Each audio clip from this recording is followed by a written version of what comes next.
So hello everyone, welcome back to our FinTech and Blockchain course. And today we will be talking about FinTech in payments and lending. I think this is going to be very interesting and relevant because payments and lendings are two sectors that are being disrupted by the coming of FinTech startups. So before we move on to the FinTech in payments and lending, I would like to share with you the Visa Payment Panel study back in 2014. This is quite interesting because the survey actually described the way in which the customers are doing their transactions, particularly in financial transaction and payment, before the coming of FinTech.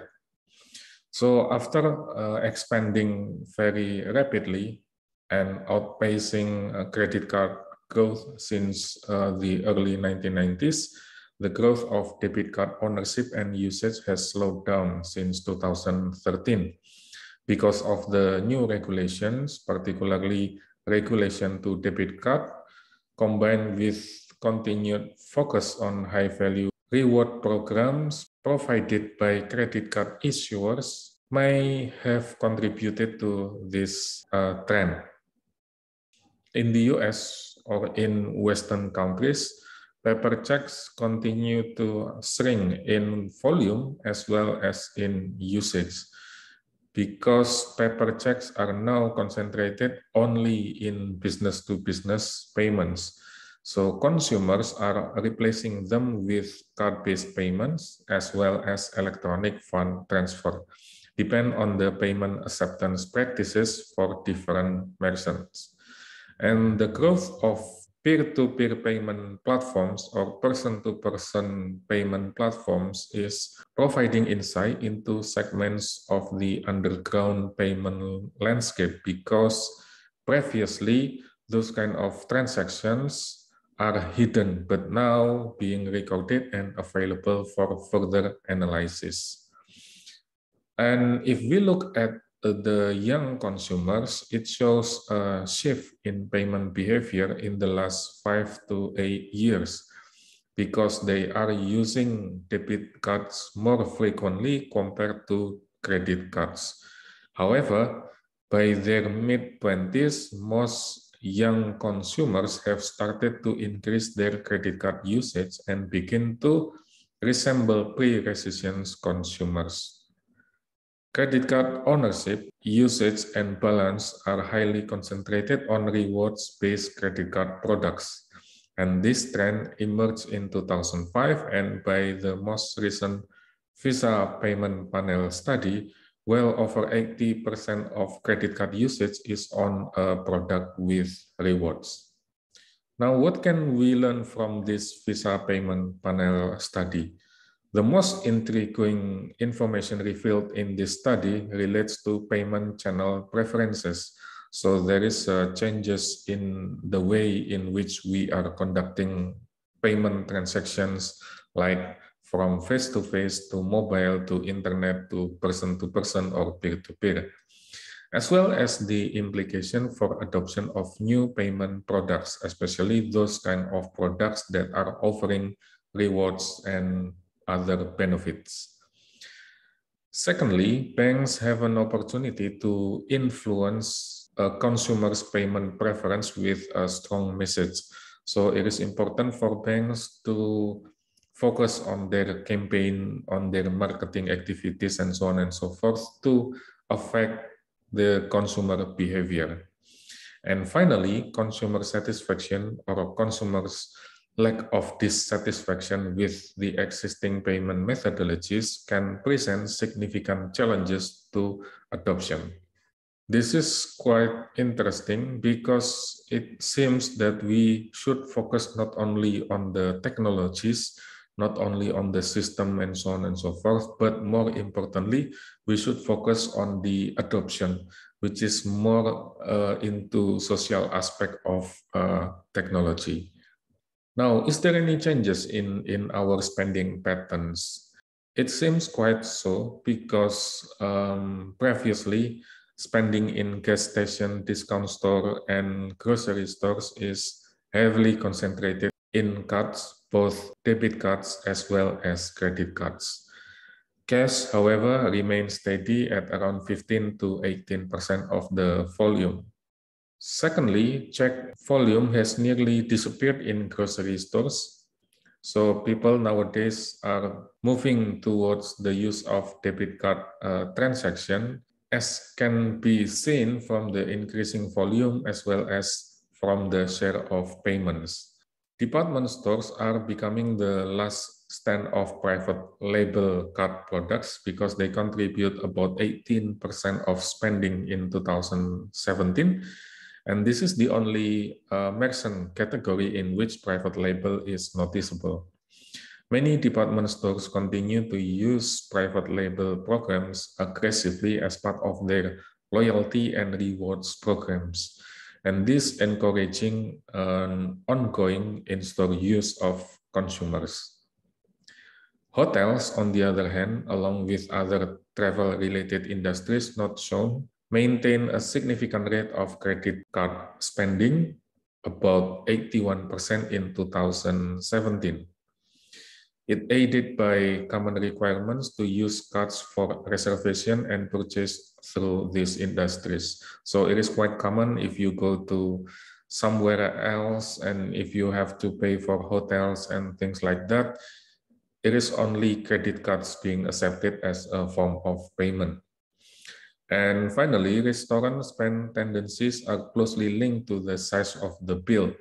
So high-priced restaurants favoring credit cards and debit cards, but mid-priced restaurants possibly favoring credit card and debit card, but also they have a larger portion of cash. On the other hand, quick service restaurant usually having a composition between credit card, debit card, and cash rather equally. And in some cases, the proportion of cash can be higher compared to credit card and debit card. In the US, there was the Card Act regulation particularly addressed the young consumer market or those who are less than 21 years old. The rules is as follows. The first is that applicants for new or additional credit are required to demonstrate that they can independently repay the debt, or they must add a parent or guardian as a co-signer to the account. Secondly, bank may no longer access young consumers' credit data for pre-screening purposes. Banks are no longer permitted to conduct application tabling events or provide incentives to apply for card products on college campuses. And finally, banks must publish their credit card issuing agreements with college and universities on annual basis. If we combine all of these facts altogether, it seems that card-based payment instruments continue to outpace other payment instruments in usage and value growth. But on the other hand, cash usage remains steady with only minor shift in some market segments. While the two primary forms of card payments, which is credit cards and debit cards, have continued to increase their share of consumer payments usage and volume, debit growth has slowed in relation to credit. It seems that this fact was driven by the regulatory impact to debit revenue streams and a conscious shift in focus by banks. The Card Act rules relating to young consumers slow the penetration of credit cards products into the post-high school population. However, there is early evidence that young consumers adopt and use credit products nearly as frequently as previous generations. They simply do so a few years later in their life cycle. Newer digital and mobile payment channels, especially peer-to-peer and peer-to-business or person-to-person and person-to-business platforms, are being adopted at a higher rate by younger consumers as a viable alternative to traditional payments like cash and credit cards. However, the overall penetration of the payment space remains small. Moreover, the growth of lower friction mobile P2P and P2B payment channels has the potential to reveal new data points relating to previously murky parts of the payment environment. The relationship between these payment channels and the future of cash as a payment instrument for the next generation of consumers is a potentially fruitful path for study. And since the late 20s, the consumer payments landscape has absorbed the impact of a number of significant legal, economic, and cultural shifts. Long-term data sets, such as the Visa Payment Panel study that I showed you earlier, provide valuable insight into the impact that such events have on consumer habits. So essentially, the way in which we do payment transactions were being affected by legal changes, economic dynamics, as well as cultural shifts. So it seems that the trends in payment is changing in the last couple of years. Consumer payment habits seems to shift clearly to credit cards. If you remember our previous sessions, we are mostly dealing with millennials, and millennials love to travel. Millennials love to do online shopping, and those kind of things requires credit cards payments. And there was changes in spending preferences, particularly for younger consumers, because this kind of market segments are usually very innovative and early adopter of new technologies and new innovations in payments. And finally, new payment channels reveal more detail about the payments landscape itself. Now, the question is, will there be changes after fintech coming? I want you to take a moment to think carefully about these questions. Will there be changes after fintech coming, especially for young consumers?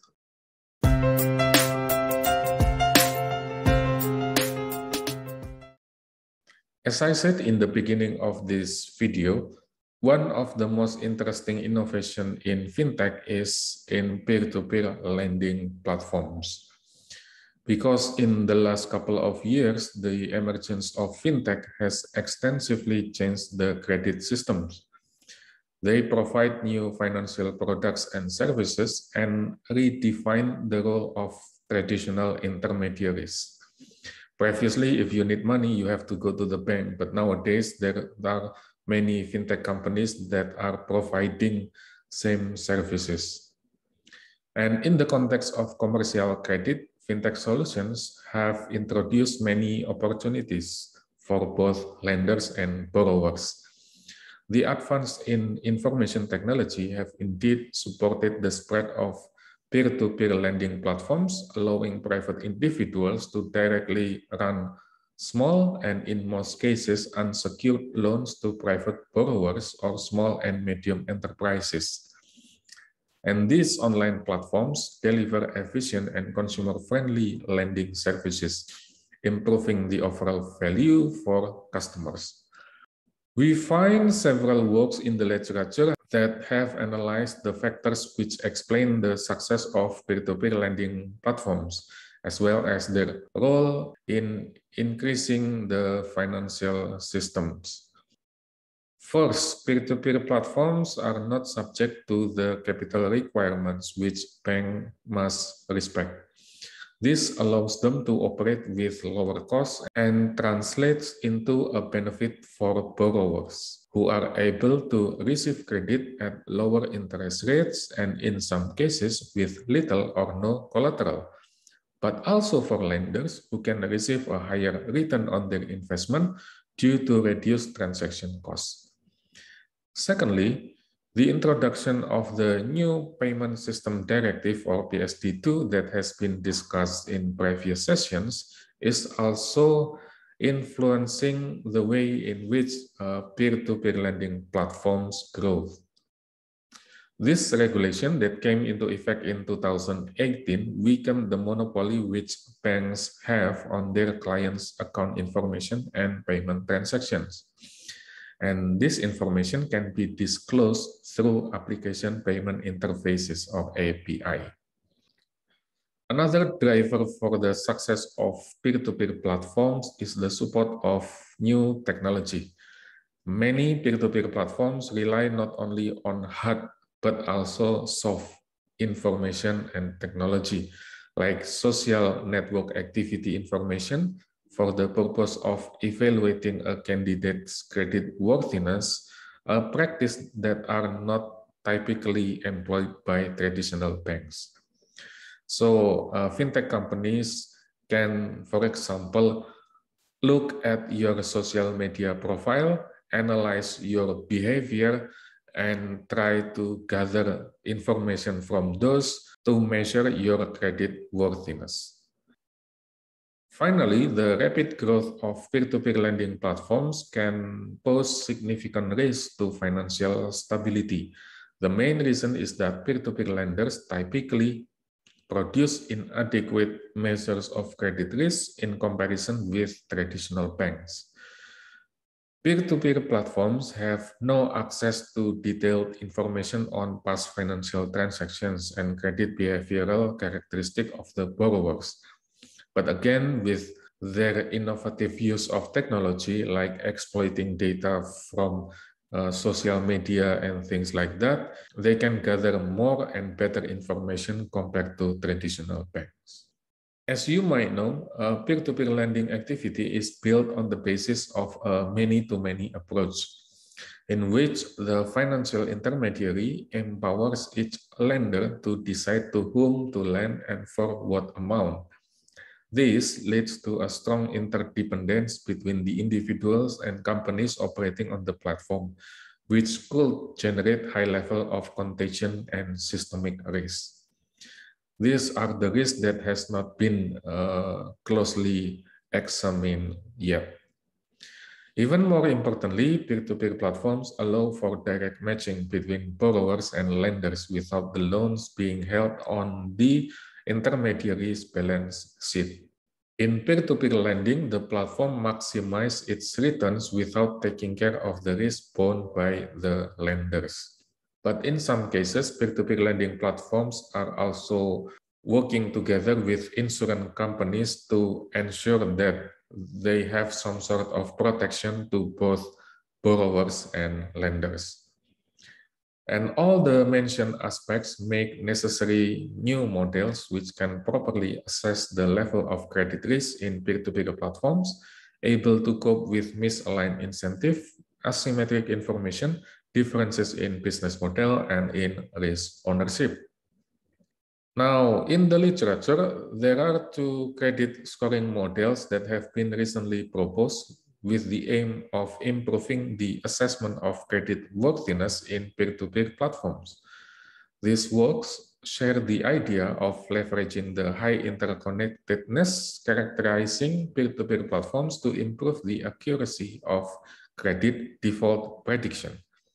The first study proposed to exploit the structure of the similarity network generated by the borrowing companies of the platform to understand the origin of company failure and the possible channels for propagation of adverse shock. The second work considers a spatial dependence between companies based on their business relationships and includes it into a credit scoring model.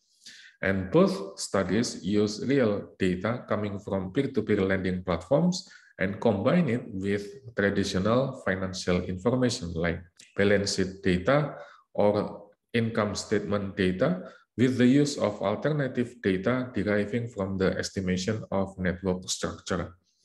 These are the examples of how peer-to-peer lending platforms, fintech companies are using new methods, new information, or new technologies, or new approach to analyze the creditworthiness of the consumers. So we know that fintech services like peer-to-peer lending platforms are now becoming part of the everyday life and are also changing the credit systems. The new technologies can have a positive impact in terms of financial inclusion, but also bring the cost of a higher credit risk due to the high interconnectedness generated by the direct connection between borrowers and lenders. And to cope with this increased risk, fintech risk management becomes a central point of interest for regulators and supervisors because they are interested in protecting consumers and preserving financial stability. The two works that I have mentioned earlier develop credit scoring models where the information coming from the intense network activity characterizing peer-to-peer platforms is leveraged to take contagion risk into account and assess its impact on the default probability of individual companies. The first study conducted by QDG et al. In 2019 have shown that the topological information embedded into similarity networks can be exploited to increase the predictive performance of credit scoring models usually applied by peer-to-peer lending companies. The second study, conducted by Augusto et al. In 2019, included a spatial dependence component based on trade flows between companies in a logistics credit scoring model. And both studies showed that considering measures of interconnectedness improves the accuracy of default prediction and allows an insight into the possible shock propagation channels acting as a source of systemic risk. Now, the question is, will there be better measures and indicators introduced by fintech lending companies because they have skills, knowledge, and resources in technology? Will there be new approach in measuring creditworthiness of consumers, for example? I want you to think carefully about these questions as well.